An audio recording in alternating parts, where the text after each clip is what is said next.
السلام عليكم ورحمة الله تعالى وبركاته soo dhawaada saaxiibada qiimaha badan ee ku xiran janaalkan waa mar kale iyo muuqaal cusub haddaba muuqaalkan waxaan uga hadlaynaa musalsalka walaalaha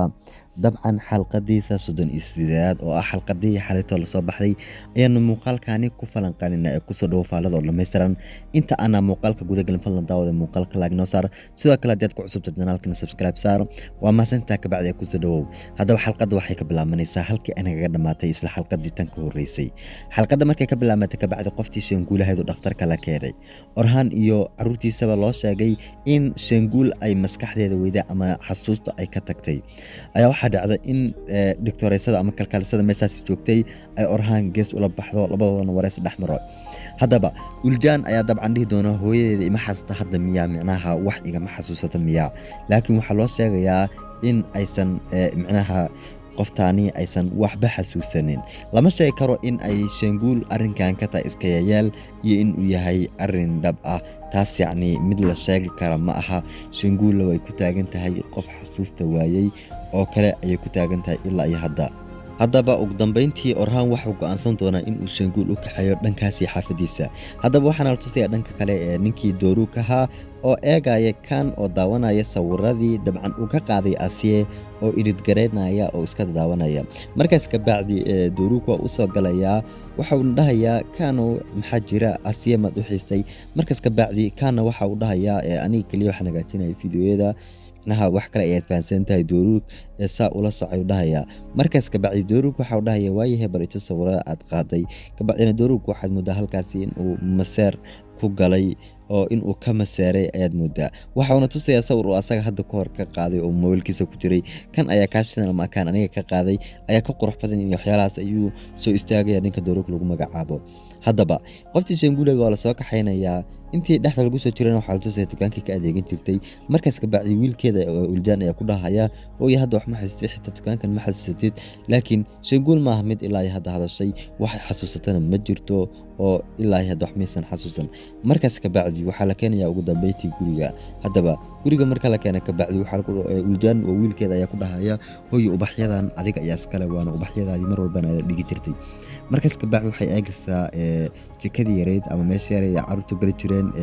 hadda ka hor ay digaagadu ku noolaan jireen ay eegaysaa oo waxay dhahaysaa meeshan ayaa degan markaas ka bacdi waxaa loo sheegayaa inay cumar iyo degan yihiin warhaan waxuu dhahayaa kadib markii ay dhinteen aabbahooda hooyadooda adiga ayaa u gartay inay halkan seexdaan waxaasoo dhan adiga ugu wacnaa waxaadna nooga jirta haddii halkan seexan waayaan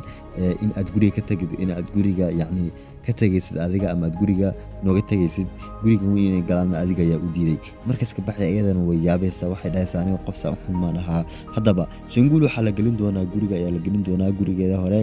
ilaa ay hadda shanguul ma ahan mid u xasuusatay waxaana la tusayaa sawir ay faamili ahaan u galeen markaas ka bacdi waxay arkaysaa sawirka inay iyada ku jirto uljaan ayay kor u fiirinaysaa sidoo kale uljaan ayaa markuu dhunkado ka naxaysaa oo waa qof waxay ismoodaysaa yacni weligeed baanan arag dadkani haddaba carruurtu waxay isku diyaarinayaan in ay meeshan ka tagaan oo waxay isku diyaarinayaan in ay tagaan iskuulkooda waxaana isku soo hadhaya orhaan iyo shanguul oo bas haddaba qoftii jamiile ahayd ayaduna xilligaasi in lasoo waaniyay aad moodin kasoo lasoo waaniyaba waxaan tusaya iyadoo shaqadeeda soo dhammaysatay alaabna ku guraysaa waxayna imanaysaa kollejka markaas ka bacdi waxay soo xidhanaysaa dharka shaqada markay soo xidhatay ka bacdi ninkii toolgaa ahaa ayaa kasoo baxaya waxaanu dhahayaa subax wanaagsan waxaan rajaynaya inaad qof wax baadhaysay markaas ka bacdi waxay dhahaysaa gudaha ayaan ka baadhayay asaguna wuxuu dhahayaa yacni hadda xaaladdu masaxbaa saan u wada hadalay arrinku ma ku egyahay wax walba soo sidoodii ma aha yacni wax walba waan xalinin soo maaha ayaduna waxay dhahaysaa haa wax walba waan xalinay asaguna wuxuu ku dhahayaa soo go-aankii u dambeeyey kaas ma aha nalama sheegayo waxay ka wada hadleen xalqadii u dambeysay ayadoo ka xanaaqdo sii ordayso maan arkaynay laakiin nalama sheegayo waxay ku wada hadleen labadooda keliya in uu hadaladana hadda leeyahay ku leeyahay baan arkaynaa markuu dhaho ka bacdi hadda wax walba maan xalinay iyaduna waxay dhahaysaa haa wax walba waan xalinay waxaan isku day doonaa gurigaas in aan joogo gurigaas hadii aad garanaysiin waa gurigii asaga lahaa ee jamiile ee sida friga ku geli jirtay ee deganayd arrimahaas ay ka wada hadlayaan markaas ka bacdi waxay dhahaysaa waa yahay shaqo wanaagsan asaguna wuxuu ku dhahay shaqo wanaagsan laakiin markaas u dhaqaaqda gacanta ayuu qabanayaa wuuna sumanayaa markaas ka bacdi wuxuu dhahayaa shamskan waa ku farxadeed uu dhahayaa waxaan rajaynaya waxba sida aan rajaynay inay u dhacaan labadoodana xilligaas way kala tagayaan laakiin jamiile waa mid runtii cabsanaysa wejigeedana wax kale ka muuqdo oo mid cabsanaysa ayada ahaanteeda haddaba waxaana la tusayaa qoftii Susan ahayd oo timaada shirkadda dabcan Oskaya ayay imanaysaa rasuul shirkadiisa ay imanaysaa markaas ka bacdi ninkii caakif ah ayaa ka soo baxaya isagoo ku qosolaya waxa uu dhahaya waxaan oo qurux ma Susan ba aniga horta Susan waxaan la yaabay ma taqaantaa yacni intaad ninka rasuul Oskaya soo raacday iska dhigtay xaaskiisoo kale ayaa waxaa timaaday xaaskiisii kale waxaaba intaa ka daran shirkadii aad u soo shaqo doonatay ayaad khiyaantay kabacdina waa lagu eriyay maxay kugu taallaa yacni ninkan kafta socdo waaye markaas kabacdi Susan waxa ay dhahaysaa masaasa haa mudane rasuul ayaa imaaday mudane rasuul ninkan caakif lagu magacaabo aniga ahaantayda yacni waa ugu hambaliyay inaan shaqada ku soo laabtay caakifna argagax ayaa ku dhacaya waa una la yaabaya qaabkii Susan ugu soo laabatay shaqadii hore looga eriyay waana mid ka naxaya runtii shaqadaasi ay ku soo laabatay haddaba Cumar iyo walaalihiis baa waxay iman doonaan dhankaas iyo college-ka ayay iman doonaan oo ay dhamaantood iman doonaan markaas ka bacdi ninkii rasuula waxa uu soo qaaday warqad furiin ah waxaanu u keenayaa qoftii lagu magacaabaya Ayla oo meel kaligees ka fadhida oo markaas ka bacdi waxa ku dhahaya hadii wixii ka dambeeyay labadeena ma nihiin kuwa sii wada socon doona halkaan ku joojiyay wax walba cod ayuu dhageysanaya codkaas oo cadeynaya in ayada ay ka dambeysay wax walba shirkadda ku imaaday Susan lagu qaldanaa in aysan ahayn qofkii khiyaantay yacni shirkadaasi codkaasina waxa uu cadeynayaa qoftaasi in ayad wax walba ayada ahaan ay ka dambeysay haddaba qoftii sabaxadeed waxa ay imanaysaa Shinguul wax walbana uu sheegaysaa sidoo kale waxa uu sheegaysaa in ay ayada iibsatay email Shinguul way ka naxaysaa waxay dhahaysaa aniga qof nooceeyaan ayahay maxaan gabadheeru iibsanay markaas ka bacdi sabaxadeed waxa uu sharaxaysaa wax walba u iibinaysay email ama email ay u bixinaysay in ay ahayd wiilkiisa darteed Shinguul waxay ka naxday wax yar ay ku samaysay gabadheer email lagu magacaabo oo Shinguul waa mid runtii aad uga naxday markay maqashay arrinkaasi aad uga murugootay haddaba waxaana la tusayaa dabcan ninkii lagu magacaabay Barkey oo marka ay bikeen la hadlaya ay bikeen waxa uu sheegaysaa in ay Shinguul ku soo laabatay guriga haddaba sida ugu dhaqsiyaha badan Barkey waxa soo qaadanaya mobilkiisa hooyadiisa ayuu la hadlaya waxa uu sheegayaa in ay Shinguul ay caafimaad qabto guriga ku soo laabatay laakiin xasuusta ay ka tagtay haddaba isla markaas ay mobilka tarto waxa dhacday in ay Ayla ka soo dhacdo xaggaas iyo tiraantirta gurigeeda oo dhulka ku soo dhacdo laakiin tan waxaan u arkaa inaysan ahayn film hindi sababtoo dhaqdhaqaaqa ugu dambeeyay caadi ayuu ahaa film hindi hadii ahaan la way sooxday iyo manaamin ayaa la dhihi lahaa laakiin qoftaani markii ay tiraantirta ka soo dhacday waa mid dhaqdhaqaaq muujinaysa oosan waxba aysan qabin qoftaan waxaan saasan u soo gaarin yacni qof caadi oo tiraantir ka soo dhacay oo kale waaye adiga ahaantaada hadii aad ka soo dhacday tiraantirta ma soo xilaadinsa qoftan oo kale ayaad caadi u dhaqdhaqaaqi lahayd oo dhaawacyar kaliya ayaa ku soo gaari lahaa qoftan nolosha dhabta ah waaye macnaha caadi waaye film hindi maaha haddaba haddii aan eegno bal dhanka xiga iyo waxaan la tusayaa isla iskuulkii dabcan ninkii Cumar ayaa asiyo oo waaninaya qoftii Jamila lagu magacaabayay oo ku leeyihiin bal adii toolga xaaladii oo maraysa ayaduna leedahay wax walba aan xaliyay toolgaan wax ma fahmay haddana waa ka soo socday iska tagay yacni markaas ka bacdi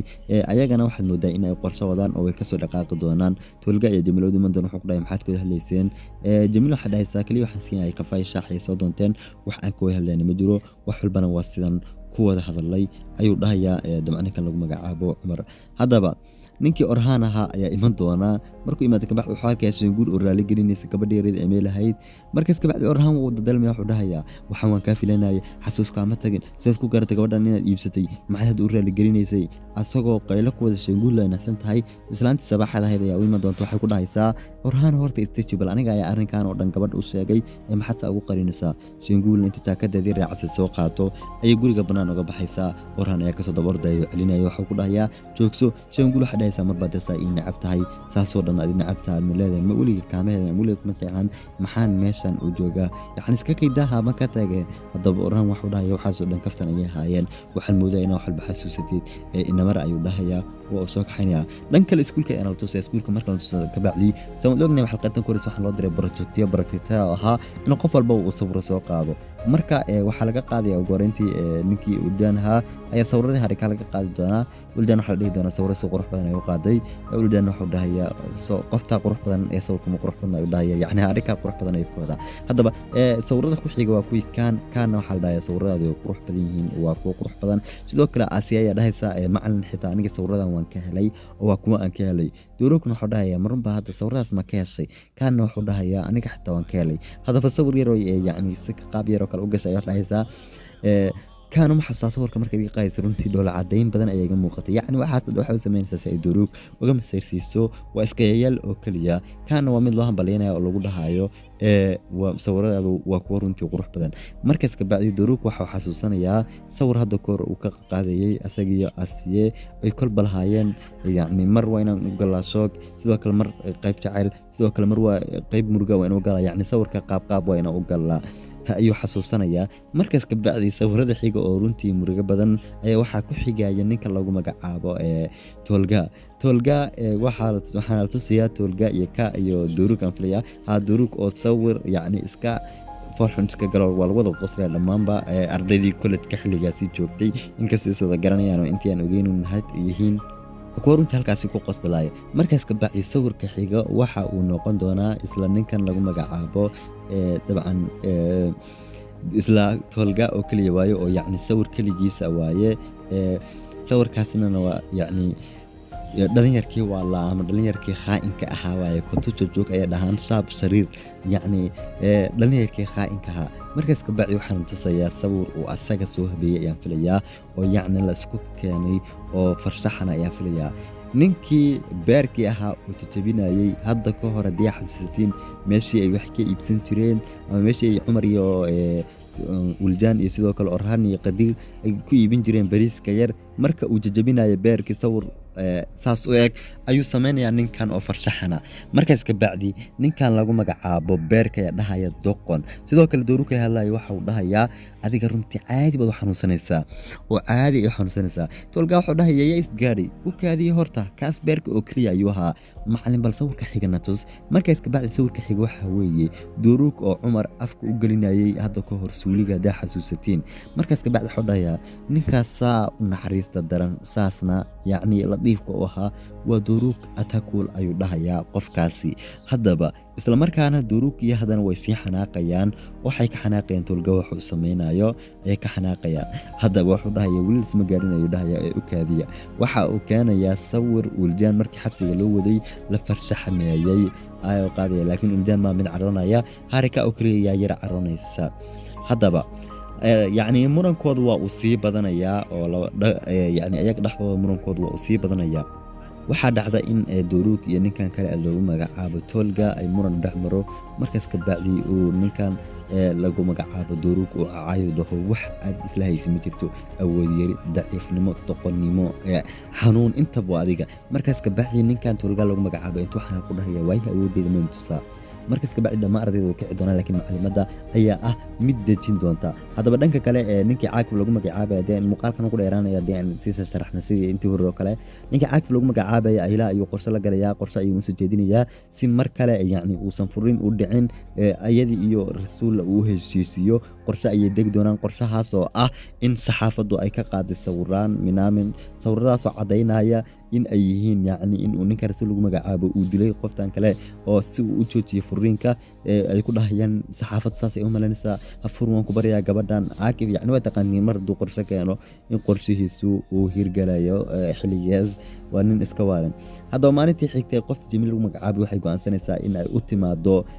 dabcan inay u timaado Asiya iyo ay la noolaato meesha jikada kula noolaato laakiin Tolga mid wax soo qaaday habeenkan imanay sidoo kale Cumar oo shaqo ku jiray shaqadaasna waxa siiyay qoftii lagu magacaabay Suuse laakiin isaga wax waraka ma hayo oo Suuse uu dhameysay oo kaliya shaqadaas ugu jiray loo sheegay in Tolga meeshan uu joogo Cumar shaqada ayuu si u dhaqsay markii soo ordoona Tolgana waa mid diidaya ilaa ma uu la hadlamo in Jamiil laakiin ugu dambeyntii Tolga waa mid laga eri doono meeshaas uu joogo oo Tolga waa mid ka tagi doona maalintii xigtay oo muuqaalka ugu muhiimsan ee wax weyn ka filinay ayaa noqday malaayacni baad haddaba waxaan arkaynaa ninkii Duruug ahaa oo laptopkii kan furaya ka bacdina video markaa u soo furto nasiib wanaagkan ay ka soo gaari doonto video daawan labadan mar ayaan dhaxmari doona kan waxa uu dhahay seed laptopkayga u daartay aniga